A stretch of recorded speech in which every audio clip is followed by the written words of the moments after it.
I started my own podcast from my bedroom, and within 2 months, I already secured massive guests that I could only dream of, such as SpaceX co founder Jim Cantrell, best selling authors, neuroscientists like Dr. Joe Gabelli, and wildlife filmmaker and NatGeo presenter Bertie Gregory, who has his own Disney Plus show, multiple of them. And in this exact same amount of time, I also garnered over 3 million social media views in just 2 months. And today I'm going to show you the first steps that I took to start my own remote podcast from my bedroom so you can do the same as well. If you're new here, I'm Jacob Watson-Howland. I'm an award-winning BBC featured photographer and podcaster. Before we get into the nitty-gritty and the exact steps that I took, I bet you have this voice in your head if you want to start your own show that is doubtful about your dreams. There's this nagging voice in your head that wants you to not start the show and is giving you loads of reasons why you're not good enough to start the show. Like, oh, I'm not smart enough, I'm not intellectual enough, I don't know anyone, I don't have any of the equipment. I had all of these doubts and limiting beliefs, we will call them, in my mind as well. And after a few months of procrastinating, I just turned my brain off and just got on with it and took the first step. So if you have these limiting beliefs and you don't believe that you're good enough to start your own show, trust me, the only way to become good at starting your own show is by starting your own show and recording episodes. So just have really low expectations when you first start, especially if you have no previous experience talking in front of camera, talking to guests online. I started the show and I'd never done a Zoom call in my life. So it took a few episodes to get into it, but if you have these limiting beliefs, just take the first step and turn your brain off. And what is the first step? Well, it's making your YouTube, Spotify, and RSS account. So what you need to do is one, create a YouTube channel, and then two, go on to Spotify for creators and create your own podcast account. But then there's also this thing called RSS.com, and you probably haven't heard of RSS before. So let me tell you a bit about that because it's super important if you want to get your show on the less used but still popular platforms like Deezer, but also really popular platforms like Apple Podcasts. So let me tell you about RSS.com and why you need to create your own RSS page to access a wider range of guests. So first, turn your brain off and then create accounts on this. Let me tell you about RSS. Is a website or an account that allows you to distribute your podcast to as many different, basically to all of the podcast platforms available in the world. Why is this important? Well, because a lot of people will be listening to podcasts on these niche websites like Overcast or iHeartRadio or Deezer if they're from maybe a country like France. And by getting this software that allows you to publish your podcast to multiple different apps, it means you'll acquire a large amount of listeners from countries and from in ways in which you wouldn't be able to if you just had a Spotify and YouTube account.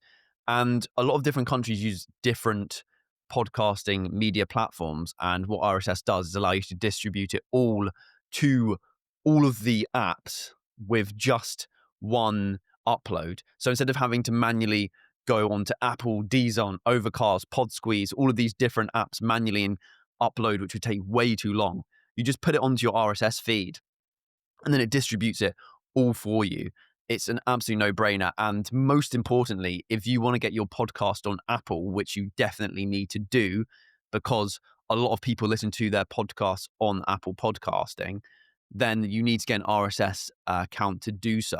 It is paid. It's about the one that I pay for, RSS.com. I'm not sponsored, but it's genuinely the one I use. I get the student membership for £2.50, but it is also, I think it's at least $5 to $10 a month, but it will allow you to genuinely reach 10 times more people in the process. So it's definitely a worthy trade-off for just a couple of bucks a month. And if you want to start your own show, even if you're doing it remotely and you don't have a big audience already, and you're just starting out, you need to get it on Apple and on RSS because it means you can grow your audience faster and therefore get better guests, then get brand deals in the future and then get monetized. So it's an absolute non-negotiable after you've turned your brain off and actually started creating the Spotify and YouTube account to go onto RSS and do it that way. Basically, once you download RSS and sign up, etc., fill in the details, there'll be a distribution little tab, and you basically just click the buttons to turn that the apps on, so you can post your podcast to it. There'll be like steps, which is super simple to follow, to actually connect your podcast on the RSS platform to the distributing app, for example, Deezer or Apple.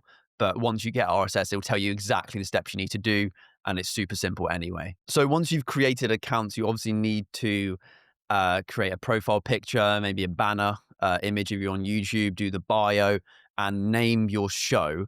And you could easily spend hours and hours procrastinating and in dilemma of what to call the show, what the profile picture should be, what the bio should be. But if I'm going to be honest with you, it's one of the least important things, other than maybe naming the show. That's a bit more important. But your profile picture, your banner image, things like that, they're nowhere near as important as your overthinking, critical thinking brain actually believes them to be. My brain was in the exact same situation. So again, instead of just overthinking and not taking any action, I turned my brain off, took action, and I just followed investor Naval Ravikant's philosophy of naming your media platform after yourself. And why did I name it after myself? I called my podcast basically just Watson-Howland, my surname, or the Watson-Howland podcast. And the reason why you should name it after yourself, if you don't have any an exact idea of a different name that you've already planned, is because one, it's super easy.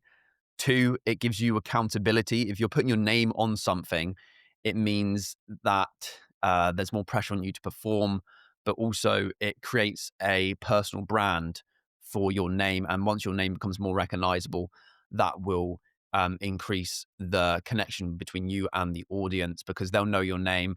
The show is your name. Think about the Joe Rogan Experience, or the Lex Friedman podcast, or Huberman Lab, the Tim Ferriss show. These are just off the top of my head. Even the Diary of a CEO with Stephen Bartlett. By positioning yourself as like by putting your name as part of the branding, it means you become more credible the more your show grows. If you didn't show your name and no one knew who your name was, then you're not going to get as much of a parasocial relationship between, and a connection between yourself and the audience, because if you don't know someone's name, they're still like a stranger to you. If you put your name on it, it increases your personal branding, but also the connection with the audience. It just, yeah, it just creates less of that anonymity. And by having your name on there, it shows like what you're putting out is legitimate, and it directly relates to your beliefs and what you think is, like, I guess, your morals. Whereas if you were just doing an anonymous account, then you could or like you didn't show your face as well, then you could just spam things that you think would get views, and you'd have no consequences for your actions. And I don't think that's a good strategy if you want a loyal audience. All we're trying to do is gain a loyal audience, even if it's small, for the first like year, 6 months, even a couple years. You want to try and get as much of a connection between yourself and your audience as possible, because that will benefit you in the long run, because you'll get repeated listeners, and that will help you with the algorithm. So if everyone knows your name, let's be real, it's just human, it's just basic human nature. If you don't know someone's name, then you don't have as much of a connection with them. They're still a stranger, and the exact same applies to online media and your podcast. If they don't know your name, they're not going to connect as much with you, and they probably won't listen to all your episodes, versus having your name as the front of the show and emphasizing that you're the face of the show. It's your show. We need to be proud of our show. We need to be invested in our show, and it's a great way to show that, look, I care about this. This is my personalized thing. Then, yeah, having your name as the name of the show, it just increases that. It just increases your connection with the audience, which will increase the loyalty to you in over time, basically. And for the profile picture, again, I would spend as little time as possible on the profile picture, because it's so easy to, instead of creating podcasts, inviting guests onto the show, editing the show, oh yeah, but I kind of want to change. I kind of want to change the profile picture. I kind of want to like make it like, have the clean, colorful background and have like the studio lighting. I'm lucky because I'm a photographer, so I already had some studio portraits of me, which I just whacked on. But it's more important to actually get there and record and be as fast as possible. Get to recording your first episode. You need to spend as little time on setting it up and just try and record your show as quickly as possible, because that'll give you some momentum. It'll get you into the routine of recording, and you'll get into the habit of doing it, and not, spend weeks perfecting the profile picture, thinking of the name, doing the banner, doing the bio. That's just procrastination. What actually matters is getting your videos out there at a consistent level. If we think about the 80-20 principle, which basically is 20% or less of your inputs cause 80% of the results, the most 80-20 thing you can do is creating podcast episodes, creating videos, because that will attract more of the audience, it will attract more listeners. And 99% of your audience and listeners won't even press subscribe to start with. They won't even go into your account to start with. They'll just consume one of your podcasts or a few of your podcasts. A lot of the time, people just click on content that appears on their home feed and their homepage. They don't go into the subscription section on YouTube anymore, which means, and they don't go into your account either. They just go into the next video. It's like Netflix. They just binge content. So by focusing all of our effort on creating the perfect profile picture, the perfect title for our show, the perfect bio, it's completely ineffective, because 99% of the people won't even look at it. And if they do, it'll be for a split second and it will not even matter. So it's super easy to just procrastinate and spend so much time on branding your show. And you should actually just be focusing on getting episodes out there, contacting guests if you're doing a guest-based show, and recording the content. That is the most important thing. If you just spend as much time recording the content as possible, you're going to get results faster. You're going to be able to post more episodes and therefore get an audience quicker, and then get more guests on the show. And it creates this snowball effect where it gets bigger and bigger the more you do it. By tweaking your profile picture, it's not going to make a difference to whether you can get your dream guests on the show or not, But for the profile picture, I would have a picture of your face, even if it's just like a selfie, or you can get your like mum or your best friend or your like girlfriend or something to just take a headshot portrait of you. Why does that matter? Again, it's trying to create that human connection. If they do see your profile picture, then it's better to have a picture of your face, because it shows that you're a human, you're not a robot. You're not a faceless account, and therefore they'll have an instant connection, and it feels like they'll know you a bit better than just having like a logo as your profile picture. So spend literally less than 5 minutes getting a photo of yourself, or finding a good photo of yourself that you should use for a dating app or something, and just make that your profile picture. Then turn your brain off and completely forget about it afterwards. And then for creating the banner image, again, just create like a quick slogan. Mine's understand yourself and the world better, one episode at a time. So if it's to do with history, then just talk about uncovering the secrets of World War II, if you're doing a World War II podcast. Or if it's like a fitness one, it's like helping you become fitter every single day, or one episode at a time. Just super simple. Spend 5 minutes, or ask ChatGPT to give you some ideas. Make it 1 sentence maximum, or 2 sentences, and then just whack it as text on Canva, which is just free graphic design software, and then just whack that as your banner image on YouTube. But to be honest, like, you don't have to do that. You could literally just leave the banner image as it is, because most people won't go into your account, like I already said, and just be as fast as possible in this process, so you can get to recording episodes quicker. And then for your bio, again, maybe just introduce yourself, or just repeat the slogan. and then maybe leave some links to your social media accounts, maybe your Spotify or Apple or your website. But again, it's not that important. Most people just stay on the social media platform that they're consuming 80% of the time. I've had my friend told me, um, "Oh, your like podcast has been appearing on my like homepage or For You page." And I was like, "Oh, what, on YouTube?" Like hoping it was, because I'm trying to focus on YouTube and that's where the full episodes are. And he's like, "Oh no, TikTok."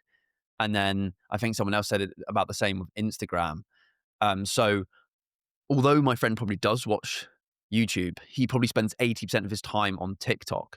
So by linking your social media platforms all together, that's fine. You might get a few extra followers from it, but um, most of the people just have one main social media platform they use. Therefore, it's not super important to link different um, social media accounts together. Like on YouTube, you don't need to link your TikTok, Instagram, etc. If you feel like that's going to take you too much time. It will take literally a few minutes, but again, you're not going to get loads of followers from that unless you had like, I don't know, 100,000 followers on Instagram. You've just started YouTube. Yeah, then that means it would be more um, important or effective to send them over, because you'll get like a small percentage of Instagram followers to go onto your account from Instagram to YouTube. If you have that many, it's just a law of large numbers. Even 1% of your 100,000 follower audience on Instagram might go over to YouTube. That's 1,000 subscribers. Doesn't mean they're going to watch your content, doesn't mean they go on YouTube that much, and therefore won't actually make too much of a difference. Um, so again, it is literally just focusing on recording and uploading your content onto the podcast platforms. And then, yeah, you can, promote it a bit on other social medias and clip it. What I would do for utilizing other social media platforms like Twitter, like TikTok, like Instagram, is not obviously posting the full episodes, because you can't, and you don't need to try and drive people to your show from these social media platforms. But what you can do is repurpose and like clip farm your podcast. So take the short 10 to, I don't know, a minute and a half clips that are the most interesting, the most controversial, the most tension grabbing from your podcast onto these short form platforms. Because yeah, most people will be using, like I said, TikTok or Instagram most of the time. If they see your show appear on their For You page, that's still content for them that is beneficial to them. And hey, you never know, like in a few months' time, after seeing loads of your clips on social media, on like the short form content platforms, they might go over onto Spotify or YouTube and start consuming your content. It's a good way to advertise it. That's more of a long term strategy, but I would definitely recommend doing that. And I've made plenty of videos that describe, and will continue to make videos in the future that help you create clips really fast and frictionless, almost using AI tools like Descript or Riverside FM, which I love to preach about because they're just absolutely fantastic for repurposing and editing your podcast fast and getting clips super, super quick. So I would definitely use short form content. But again, first you have to record the fucking episodes to actually be able to get the clips on your social media platform. So what I'm trying to emphasize to you right now is literally like turn your brain off and just create the account and then start emailing guests to come onto your show. Again, if you want help doing that, I have a paid private community called my Pro Remote Podcast Blueprint, where I run you through every single step of this entire process, including emailing guests. And you'll get my email templates, and I'll show you how you can use AI to spam invite loads of guests, but create it personalized so it doesn't look too, you know, batched and AI used, and just less personalized to them. Yeah, if you want that, first link in the description. I'll let you hold your hand and show you exactly how to make your own podcast from scratch. But like I said, literally just try and record as quickly as possible. It will just help your brain get on with it and stop procrastinating, and will help you take action faster. And the most important thing is recording the full episodes. And then afterwards, we can focus on clipping them into short form content. For Spotify and Apple, you're going to need to create a small logo. Like I said, you should just use a picture of you, but also have a bit of text. So what I did, because mine's Watson-Howland, I've literally just done a picture of me in black and white and then yellow text for WH as my initials. I've literally just copied like the Diary of a CEO and Modern Wisdom's approach to that, and Huberman Labs as well on the Tim Ferriss show. They all have a picture of them and then just the name of the show. Again, go onto Canva, make a free account, and just whack the photo on a square kind of layout, a square poster. Put the image on, choose your favorite font. Don't spend 3 hours choosing your favorite font. Just choose a fucking font, and then put your initials or the initials of the show. Or if your show is quite a short name, then just put the name of the show at the bottom of the picture. Whack that onto Spotify and Apple, and then boom, you're laughing. Then you're a step closer to recording some actual episodes instead of procrastinating. If you want super in-depth step-by-step tactics of how I do this, where I literally screen record and show the exact process to create your logo, to choose a slogan, to email guests to come onto your show, to use certain software to help you get guests on remotely, but keep it high quality. First link in the description for my Pro Remote Podcast Blueprint. And you'll also be able to join me on weekly live calls where I can go through your show and answer your questions to get you results faster and hopefully be able to get you your dream guest and create viral worthy content so more people can follow your show. First link in that, but let's go on to the next section. So the next step, once you've done kind of that branding side, that should literally take you unless you it should take you half an hour maximum to create the logo, create the profile picture, do the bio, think the slogan. The next thing, this is more important because it's directly related to the highest leverage task of your show, which is recording with guests. And that is software.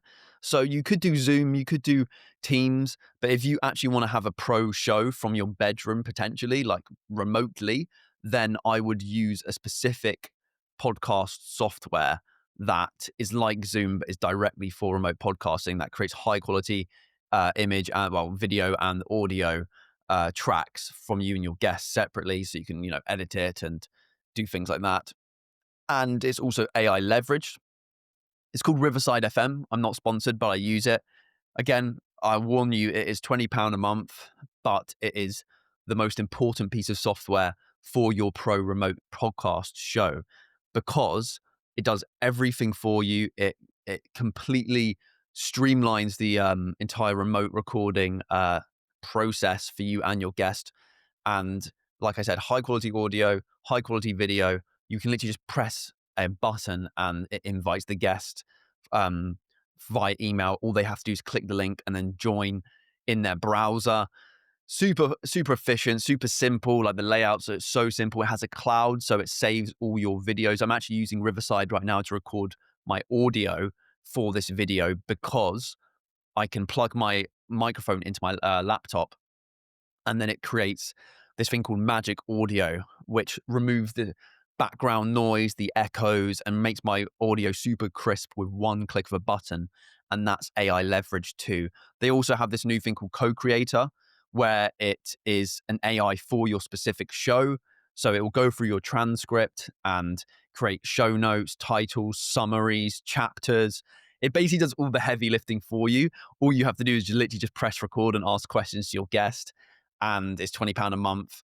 This will allow you to have a pro show from your bedroom and also allow you to record faster because it's just so quick, so simple. It does it can do all the editing for you. You can literally just press a few buttons, cut out the filler words or remove the pauses, and you can just upload it straight from that. It also has straight from Riverside to YouTube, for example, if you just want to keep it simple and fast. But also, it has this thing called smart layouts where you can either have yourself and the guest as a full screen and it just automatically switches whenever someone's speaking, or you can do split screen, different things like that. Instead of you having to manually cut when you and the guest speak, Riverside does it for you. It's an absolute no-brainer, and it's allowed me to get 35, 40, 50 episodes done in the first 3 months of starting my show. 99% of podcasts don't make it past episode 1. Out of the 1% that do make it past episode 1, only 1% of those make it past episode 20. So if you make 21 episodes, you're in the top 0.1% of podcasters to ever live on the planet. Riverside FM allows you to literally breeze past episode 20 like it wasn't even a challenge, like there wasn't even a hurdle. So again, if we're the most important thing for starting our own show is getting as many reps and iterations in as possible, i.e., recording as many episodes as quickly as possible so we can learn whilst we do it and grow our audience super quick because we're going to be posting consistently and regularly. It's an absolute no-brainer because it does 80% of the like long tasks, like thinking of a description or what title to do or editing manually. It does that automated using AI, which will allow us to get more guests on the show at a faster rate and whilst keeping it super professional. I would recommend this other software that I've spoken about in previous videos called Descript. It's I think 25 a month. Why would I recommend this? Well, it's different to Riverside in the sense that it's more for post production, so editing the podcast. It creates better studio sound with literally a click of a button. Again, it also creates the clips for you. Riverside FM does create the magic audio clips for you, but I don't think the clips are as good as Descript's. And you can ask Descript the exact topic you want uh, to be highlighted in the clips, and it'll go through your transcript and find that specific topic you guys were talking about because you remembered halfway through the show, okay, yeah, what the guest is saying here is like quite controversial. It's really attention grabbing. It's interesting. Let me just ask the script to find clips based on that similar topic, and it'll create those clips for you. Again, it's just super, super efficient, effective, AI automated, and most people don't know about this. Only the few like top podcasters know about Descript and Riverside FM. A lot of them are probably still using Zoom and they're creating stuff manually. It also finds highlights for you. So if you wanted to create your own shorts, you can literally just highlight the transcript and press like new composition, which I show in my Pro Remote podcast blueprint, like via screen recording, and it will create a separate project for that like 30-second clip, which you can use as a TikTok or YouTube short or an Instagram video. So you can do a lot of manual stuff as well, but it's super fast. You don't have to, for example, if you on DaVinci Resolve or what's the Adobe one called? Someone in the comments can tell me what the Adobe like editing suite's called. But what you'd normally have to do is like scroll along your video, find the transcript, and then like manually cut things and like spend hours trying to figure out what part of the podcast was the most interesting and just being like spending hours doing that, doing it manually, like you're a peasant or something in a factory. Whereas now with this AI automated software, you'll have the transcript on one side of your screen and then you'll have the like video playing on the other side, and you can press Command F for if you're on MacBook, or just scroll through the transcript and find the most interesting parts of the video, or you could just ask the AI on the script to do that for you and find clips for you.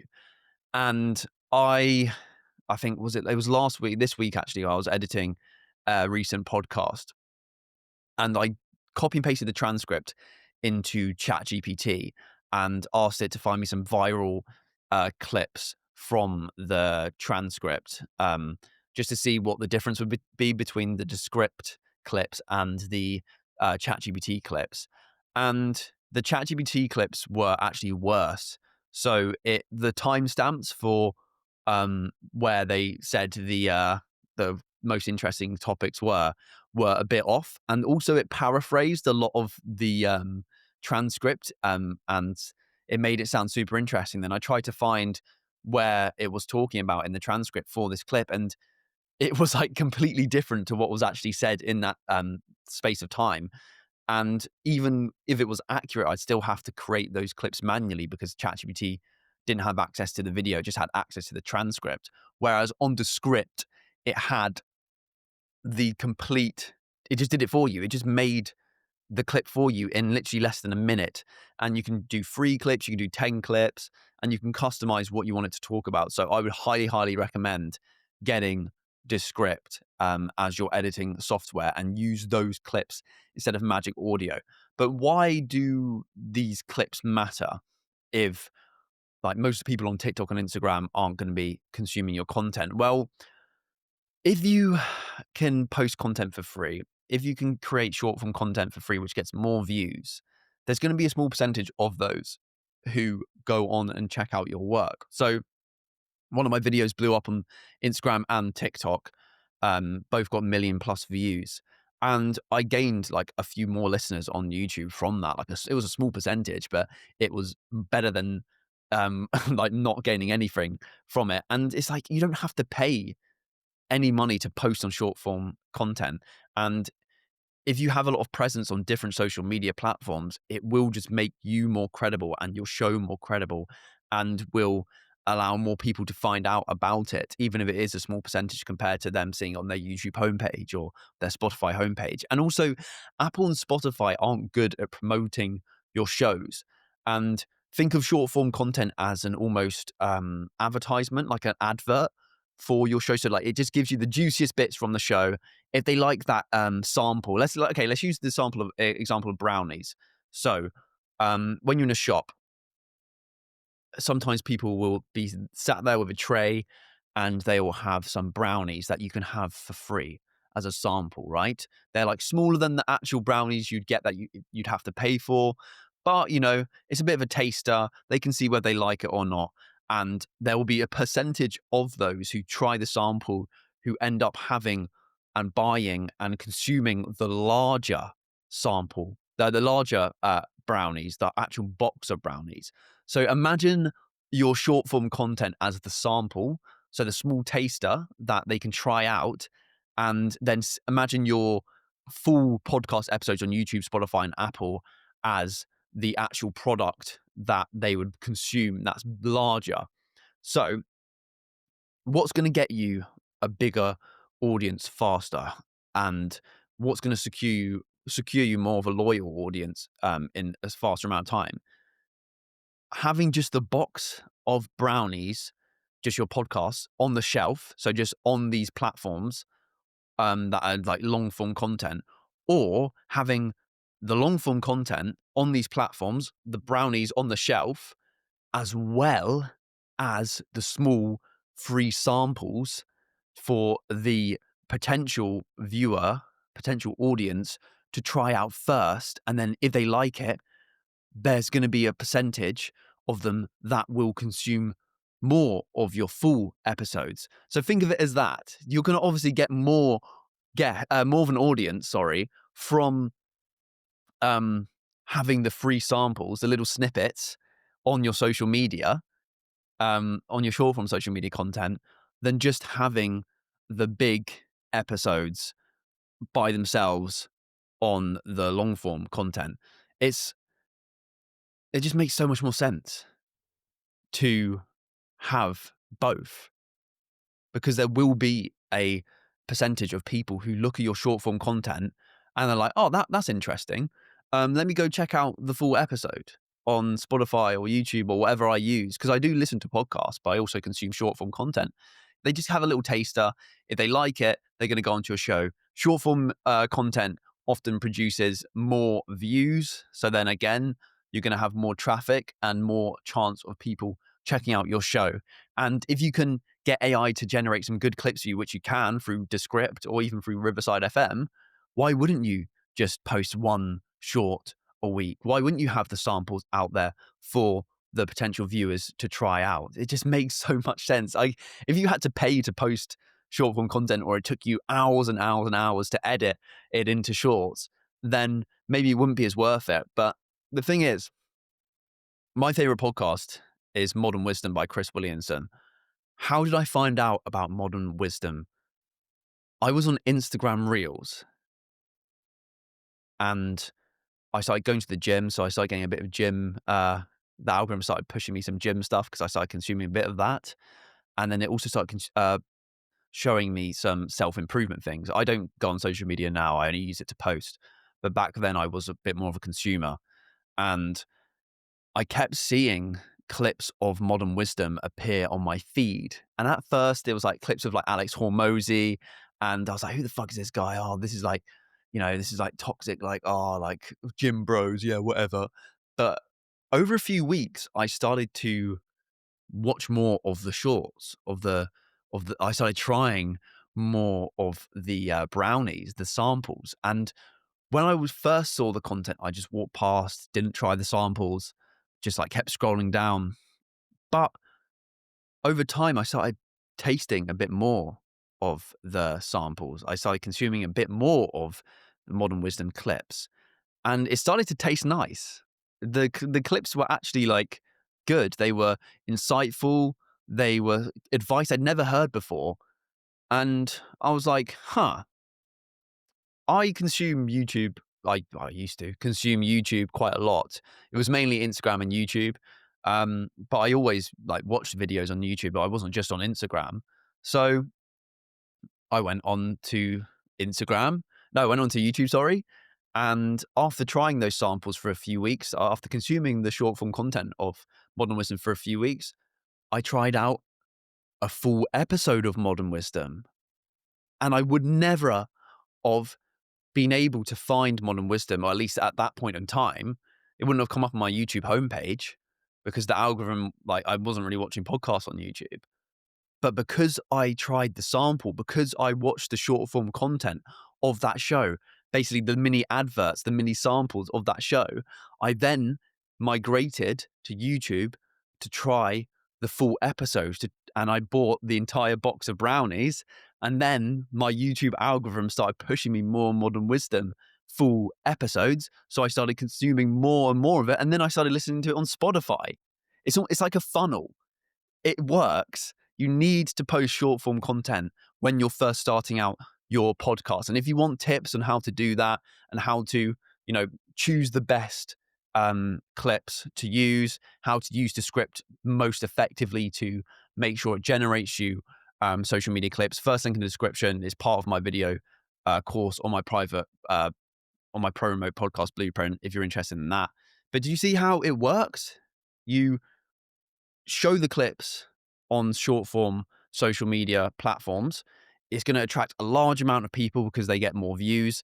A small percentage of those will keep consuming those shorts. Eventually, they'll hop on and watch the long form content. And if they like that, then they'll keep watching. And then you have them hooked on the full episodes, which will help you grow on the long form content platforms like YouTube, Spotify, and Apple. And it's this positive feedback loop, and your show will grow. If you don't post short form content, you're literally just limiting your growth, and you're going to get demotivated because you're not getting a large amount of listeners. Even if you're like been doing it for 3 years, you will get way less versus someone who's posted short form content for those 3 years. If you don't post any short form content, you're screwed, to be honest. And yeah, it's super effective. And it's an absolute no-brainer because it's not actually more effort. And using AI, it can do 90% of the work for you in terms of clipping and choosing the content to push out. All you have to do is press upload and schedule it in, and you've got one clip at least every day. You're going to get more listeners from that. Also, if I hadn't tried those samples of Modern Wisdom, the short form content, the reels on Instagram, then I probably wouldn't be here speaking to you right now. I probably wouldn't have a growing show with over 3 million social media views in the first 2 months of starting. I wouldn't have been able to book my favorite guests that I could only ever dream of speaking to, like Bertie Gregory and best-selling authors and leading academics and outliers. I would never been able to connect with these people and have this awesome show that I love doing if I hadn't consumed those reels, because, it is a bit of the butterfly effect, but Modern Wisdom is one of the reasons why I started the podcast, because I just absolutely loved it. And I thought, hey, I could do this as well. And it led me to listen to other podcasts I didn't listen, that I would have never known before. And it got me into self-improvement. It helped me with my confidence, my sleep, my diet, my like gym performance. And it all led up to starting my own show. But imagine if Chris from Modern Wisdom didn't post those reels. I may have never even have started my own pro show. So if you're in that situation right now, and you're listening to me speak about starting your own pro show, this is your time. This is your sign to just stop procrastinating, to create the account, and to start emailing guests to get onto your show. And if you don't have any equipment, I'll tell you what to do now. So if you don't have a professional camera, if you don't have, the lighting, the microphone, as I've said in previous videos, use your iPhone. That is a professional camera in your pocket that your mum probably pays for. Buy a cheap tripod off of Amazon and just have it above your laptop if you're recording remotely. If you don't want to do that, just use your laptop webcam, especially if it records in 1080p HD. But even 720p, you can get away with. It won't be as good, but most people do listen rather than watch podcasts. Lighting, this light here and this blue light here. The light here, the key light, the main light on my face was £20 off Amazon. And this little LED ring light was probably about $10 off Amazon. That's it for, less than $30. You've got this kind of pro bedroom lighting that looks quite studio, looks quite cinematic. And right now I am using an expensive microphone, the Shure SM7B, which is an absolute staple of podcasting. It's a couple $100, but it performs like and sounds like it's like thousands and thousands. But you can literally just start with these, specifically this, your Apple earphone microphones. They're literally £10 again on Amazon. And with the AI software, the Riverside FM with Descript, like I said before, one click of a button and you have studio sound. It will turn that audio into pro, crisp, listenable audio. And most people won't even realize that you're using them as your audio. So it's not an excuse. If you have a laptop, if you have an iPhone, if you have headphones, and if you can afford £20 LED ring lights, that's all the equipment you need to start your show.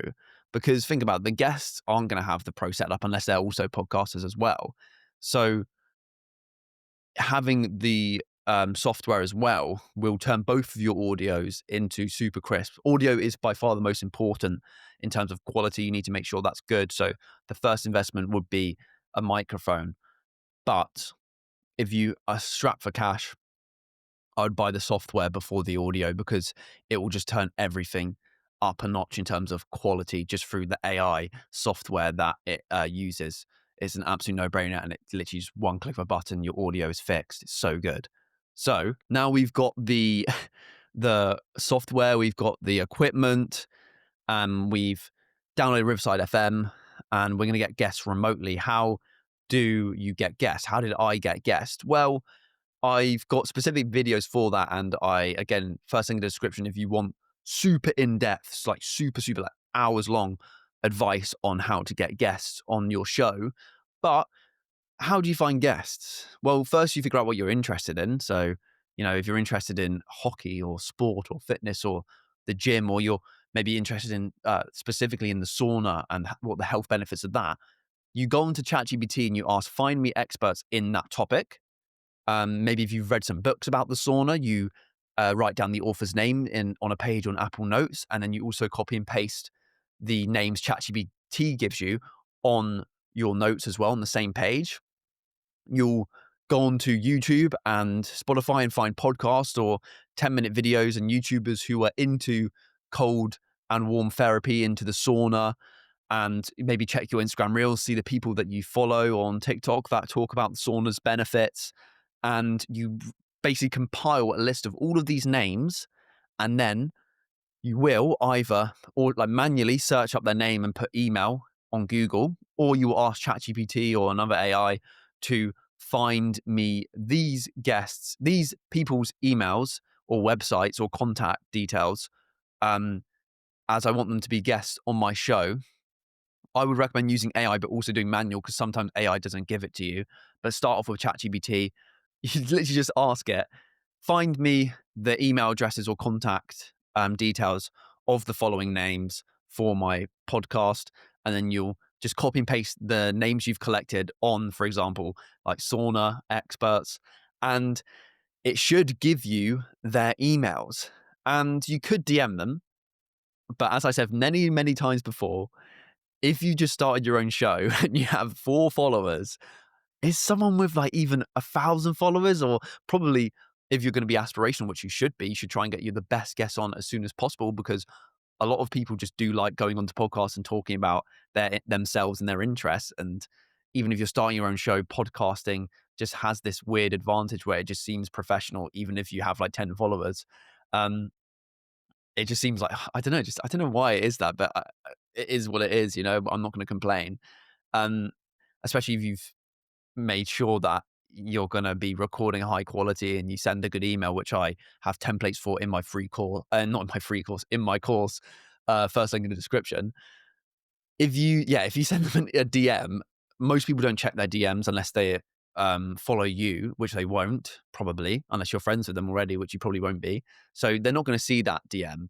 Whereas if you have their email, as far as I'm aware, there's not a like friends section on like Gmail, is there? Or on the email address. Basically, every single email goes to the same inbox unless they've like specifically set it up so it doesn't. But 99% of the population hasn't done that. So if you have their email address, they will the chances of them seeing your invitation is so much higher, and you won't have how many followers you have attached to your name versus on Instagram, for example, it will be your name and they can go onto your account and they can see you have 4 followers and 2 posts and they'll be like, nah, this is just some like, random guy. It's probably a bot. It's probably a spam account.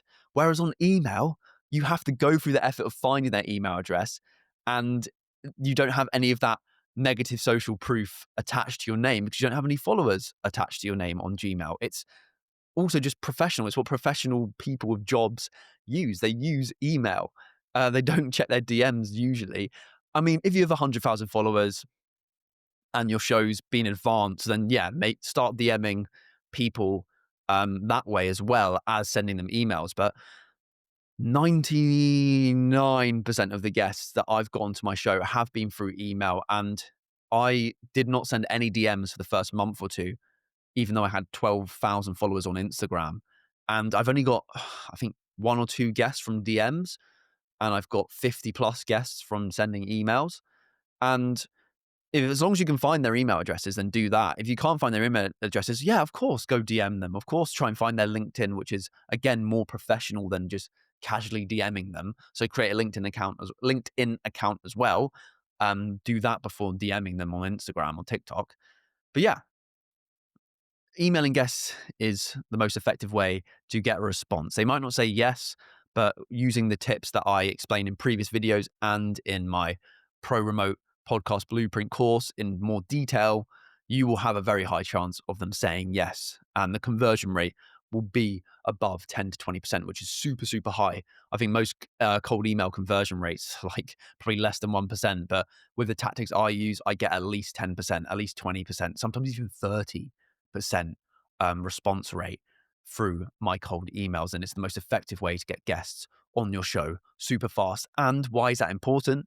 We want to record episodes super quick so we can practice and so we can get more guests on, because we'll have a stack of proof of these names of posted episodes, which will show them, okay, this person's consistent. They're actually doing a professional show. They're not just, starting their podcast and going to do 2 episodes and forget about it. This is worth my time.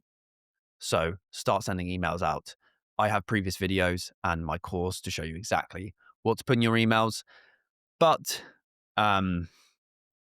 yeah, I will give you a few tips now just to help you if you've never sent a cold email before. So you want to make sure the headline, which is the first thing they'll read, is directly related to a podcast invitation. So if you call it podcast invitation, then say what you want to discuss, and it should be about their expertise. So if you're DMing, not DMing, if you're emailing that academic who's studied saunas and cold and warm therapy, you would say discuss podcast invitation, discuss sauna and cold and warm therapy and health benefits. And then you would obviously say dear, their name, their full name. Don't just say dear John if you don't know them, because that's informal.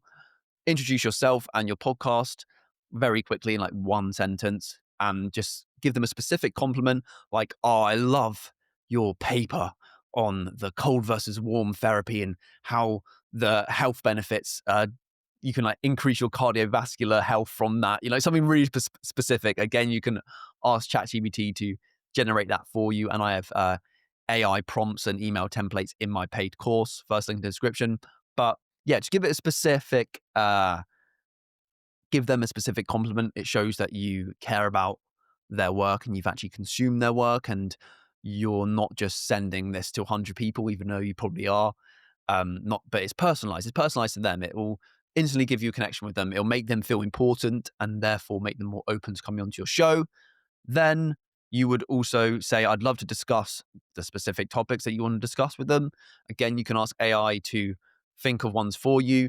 Obviously, read through the AI response before just copy and pasting it to the guest, because it might say something you do not want to talk about. And then include the benefits for the guest. So, an opportunity for you to reach a new audience, even though you have 0 episodes out or you have 2 followers. Just say that. Don't specify how many you have if it's small. Then short form content that you can use for your own platforms and will get you more followers, and also an opportunity for you to talk about your new work and new projects. So yeah, just that's a few examples of the benefits for them. Because why would we put the benefits in for them? Well, otherwise, it just makes it seem like they're doing you a favor and they're getting nothing in return. It answers the question of why should they care? Why should I care? What's in it for me when they're reading the email? So once you tick that box, they're going to have a higher chance of saying yes. Then say you're flexible. Say that you're open to whenever they're available, that you'll work around their calendar, which will indicate, even if they're busy now, that you're open to, you know, recording with them in the future. So they don't think it's something that they need to do next week if their calendar's booked, but it's something they can do in a month and you'll be open to that. So say you're flexible, then end with a call to action. So would you be open to joining the show? Say thank you, sign your name off. If you have links to your show or your website, or you've spoken about an achievement, which I've spoken about in previous videos and on my course, that's a form of social proof. The more social proof you can put into your emails, the more yeses you'll get. So once you blow up on social media using the advice I give you on my course, you will be able to use that as social proof in your emails.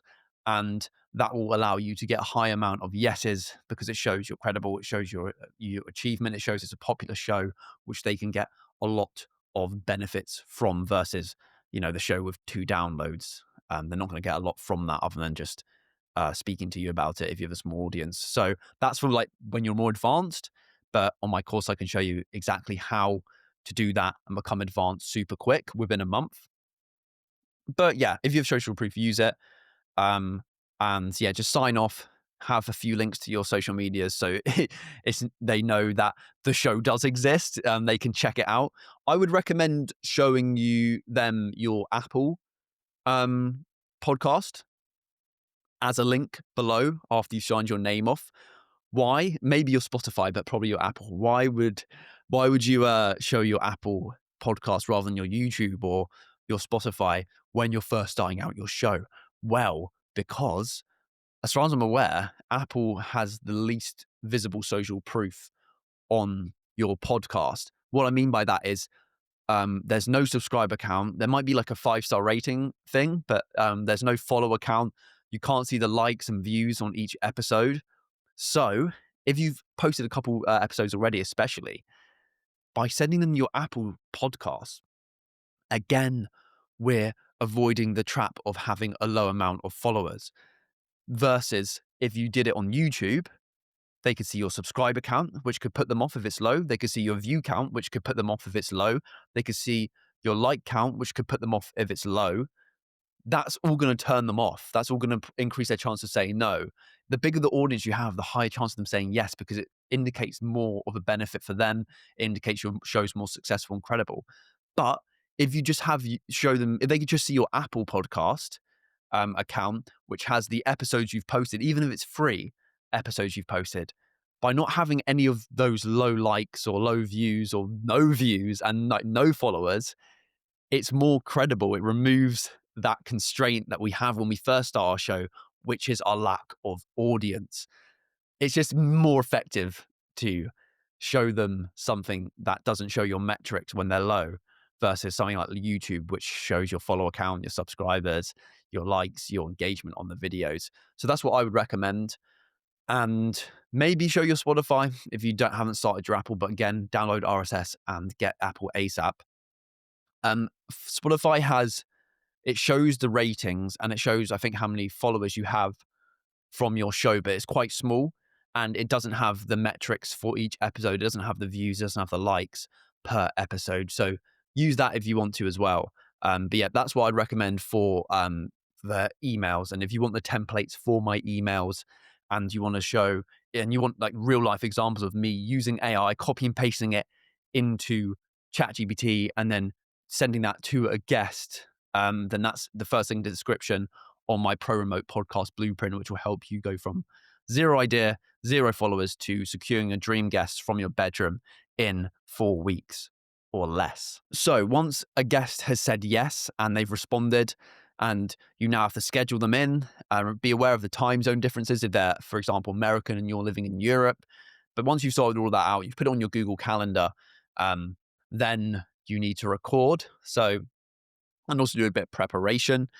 And what I would do is, again, ask AI to generate a few questions for you, to do a deep research task where it trawls the internet and learns everything about the guest and gives it for you in a summarized format, which you can read to create your own questions as well.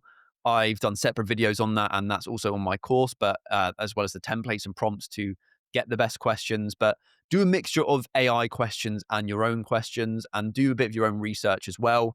Maybe listen to a podcast or a video that they've been on before, read their book. This will help you spontaneously create questions, and then you could use AI as a backup to create another list of questions in case you haven't got enough for them. But like I said, I think last video, you will only say, well, especially after a few episodes, at the start, you'll literally just read off the screen. So, what are the health benefits of doing cold sauna and plunge pool therapy? What are the health benefits for that? And then like you'll be reading off the screen when you first start your show just because you're nervous and you just want to ask the questions and you can't think of anything off the top of the head because you're like stressed out and overthinking. That's understandable. That's normal. I got that in the first few episodes. After time, you'll be able to barely read your notes and just listen to what they say. You'll be able to listen to what they say and follow up spontaneously. But right now, we need to have a list of questions that will you'll be able to fall back on throughout the show because you will just be otherwise like just having a panic attack if you don't have a list of questions. All your favorite podcasters, maybe other than Joe Rogan, has a list of questions prepared already, which they can use throughout the show. But they like glance at it, look up, and then ask the guest a question as the guest is finishing, so you don't notice it as much. But it's what every pro podcaster does: preparation, preparation, preparation. So I've got separate videos on exactly the ins and outs and the key topics on what you need to do, where I like go step by step. And I have screen recording videos on my course, which shows you what to write, how to order the questions, how to close off and finish the episode, how to go deeper, asking heart versus head questions. First link in the description for that. But once you've done your prep and it's time to record, then you will send them an invite link on Riverside FM. You'll press the record button on Riverside FM before doing that. Then there'll be an invite button once you join the remote studio. And then you'll send it to their email address. They'll click it into the browser. They'll join the call. You ask them how they are, how their day's going. Maybe you'll say a few things that you want to speak about. Just repeat what you said in the email. Like, okay, so I often do this as well. I try to target a younger audience, although a lot of my audience, like for the podcast, like 65 or like 25 to 34. But say I want to target young people. Before we press record, I'd be like, yeah, so we have quite a young audience for this show. So actually it's, I think I'm going to ask you a few questions on specifically young people and how your expertise can benefit them. So if you were trying to target a young audience and again, let's use the sauna expert as an example, you would say, yeah, we have quite a young audience for this show. So some of these questions are going to be targeted specifically to young people. So maybe an example I could give you right now before we start is, what are some benefits of young people going to the sauna and doing cold plunges? Do the benefits differ between them and adults? Should they go in the sauna less? Things like that. And what this will do is, one, relax the guests because they'll know what to expect. And two, it will just lay the groundwork and I guess break the ice and clear the air of some of the questions you'll ask them. Whereas if you just if you just invite them to the show and then pressed record and then just got on with it straight away and just said, "Oh, hello, nice to meet you. Okay, let's go." Boom. They're going to be like, "Whoa," and you're not going to know them. There's not going to be that. You need a bit of like small talk and ice breaking and calming both of your nerves before. Um, Even having like a 5 to 10 minute conversation before is often good, and they'll often, okay. So the experience for me that I've had recently, because I've only been doing this recently. Beforehand, I'd be like, oh, okay, how long do we have? Any questions on your end? And then we just start. But recently, I've been doing a bit of talk with them, just like getting to know them a bit more before we record. And what ends up happening is the guest loosens up straight away, and we start to talk about topics that I want to talk about in the show. You might be thinking, "Oh, that's not a good thing. Like, just leave it for the show." But trust me, it is actually a very good thing because it means they often remember, "Oh yeah, we were talking about that before," and they were like, "Oh yeah, like we were talking about before we began." That always happens when you do this small talk thing. So don't worry about it not being spoken about on the show if you speak about something before you press record. 9 times out of 10, it's brought up again. It just loosens the nerves of the guest and yourself. It gives you a bit of that chemistry that may take the first 10, 15, 20 minutes of the podcast to develop, which is actually ineffective because the first 10, 15, 20 minutes of the show are super important. If the guest is relaxed and you already know them a bit and you've already kind of had a bit of banter, you've had a bit of jokes and you've like got to know them a bit, they're going to be performing much better at the start of the show, which is going to drive up the engagement because the guest isn't going to be nervous as much. They're not going to be as tense. You're going to be asking better questions. It's going to be more of a conversation rather than a traditional interview. And that's the best form of podcasting, is not just you reading the questions off the screen, but actually having a conversation with them. So I would highly recommend before you press record to just chat a bit. Obviously, there's not much to talk about and the guest is tight for time. You only have half an hour like I did with SpaceX co-founder Jim Cantrell, or like 45 minutes like I had with Bertie Gregory. Yeah, keep it super short, but still say a bit, give a bit of back and forth, ask them a few questions, how their day's been, if they have any questions and stuff. Don't just press record straight away. Once you've finished recording and you've had a great conversation, which will happen the more episodes you record. So try and get guests on quicker and record quicker. That's my number one tip for this video that I want you to take away. Now it's time for editing.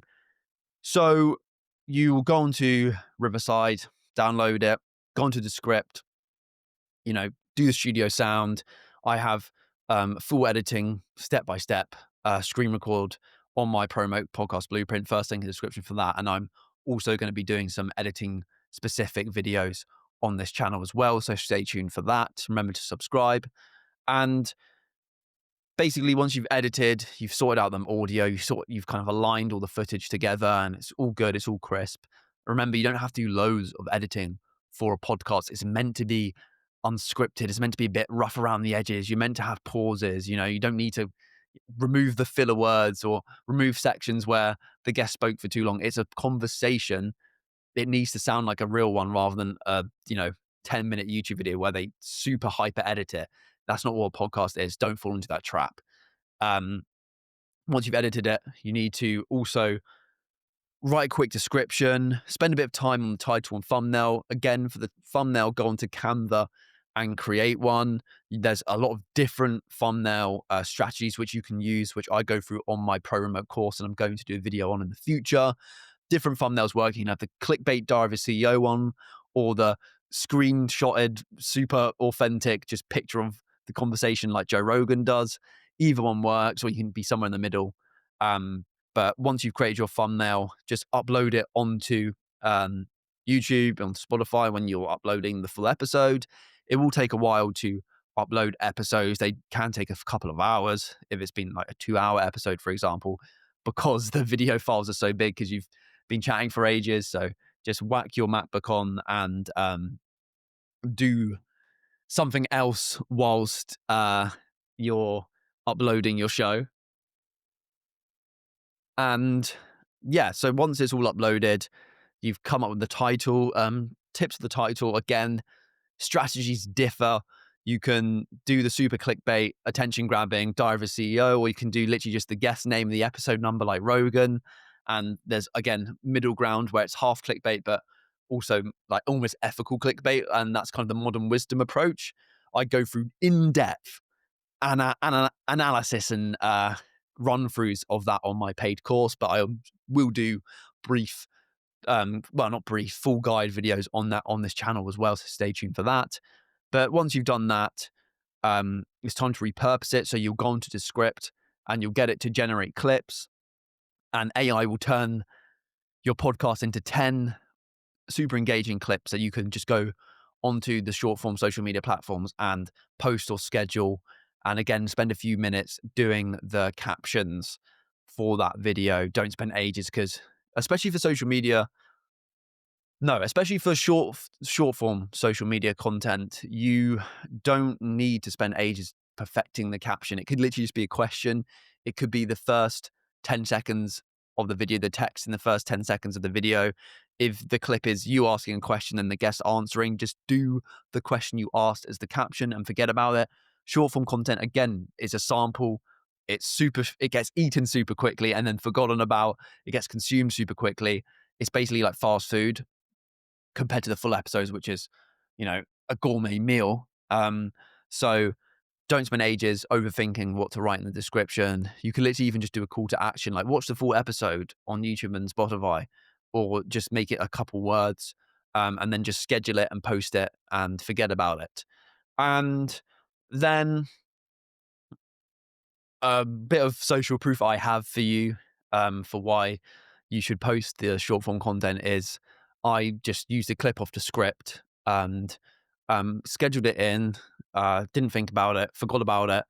And then 2 weeks later, I'm just checking the numbers on social media, which I don't really recommend doing that often.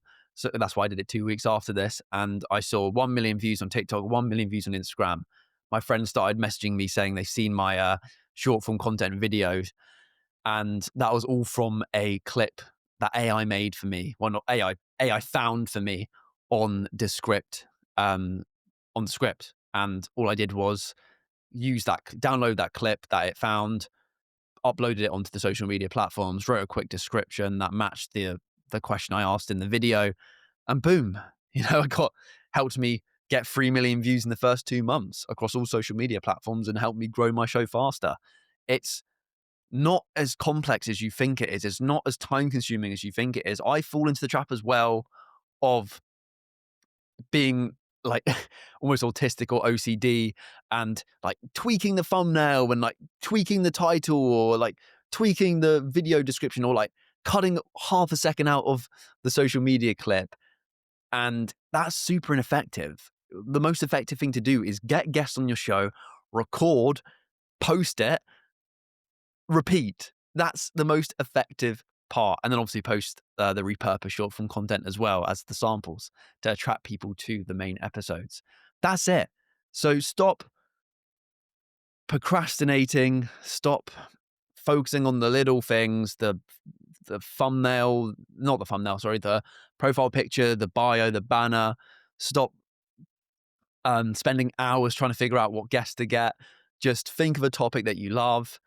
Find authors, find influencers, find academics on that topic. Ask ChatGPT to help you, and just go through this process that I've just explained in this video. And just your number one priority is to record podcast episodes. That's your priority. Everything else is secondary to that. And everything else should serve that. For example, posting the reels to get more people onto your main episodes, or emailing the guests to get more main episodes recorded.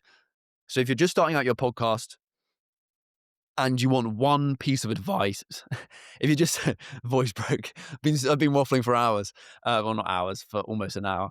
If you've just started your podcast and you want one piece of advice, it is to just record as many episodes as fast as possible, get as many guests on, invite as many guests on as quickly as possible, so you can record as many episodes as possible and then publish them as quickly as possible and repeat. because the highest leverage task you can do is getting guests onto your show, recording it, posting it, and repeating it. That's it. That's what you should focus on. Don't procrastinate. Don't think you're not smart enough to start your own show. Don't spend fucking hours on the logo, on the banner, on like checking the analytics to see if you've got one more subscriber. No, just find guests, get them on the show, record it, post it, repeat. And this is advice to me as well, because I sometimes fall into the trap still to this day of focusing on the minutiae, the non-effective tasks, the little tasks that don't add up to anything, that don't move the needle forward. So if you like this video and you want more in depth, more step-by-step, personalized progress, personalized advice, and you want to know the exact blueprint I use in super, super high detail, every step of the way, of how you can go from no idea of how to start your own show to a full-fledged pro podcast that you could even be recording from your bedroom and be able to attract high guests, your dream guests, and generate viral social media clips and actually become part of the top 0.1% of podcasters who make it past episode 20 and eventually make it your dream job, then my Pro Remote Podcast Blueprint is exactly for you. You'll be able to get my full video course where I go through what I just said here, but in way more detail, and there'll be way more modules on topics I haven't even covered.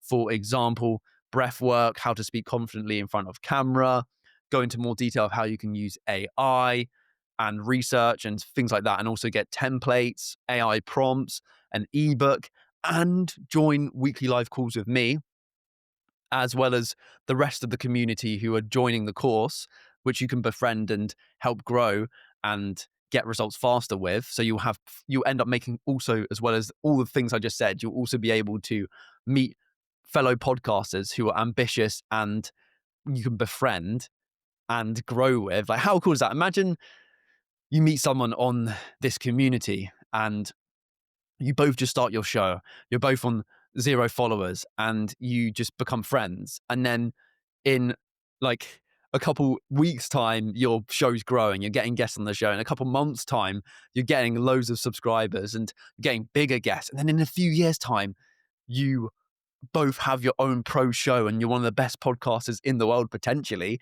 And you've gone through it with each other and given each other advice and supported each other throughout the entire process. It's like having a training partner at the gym.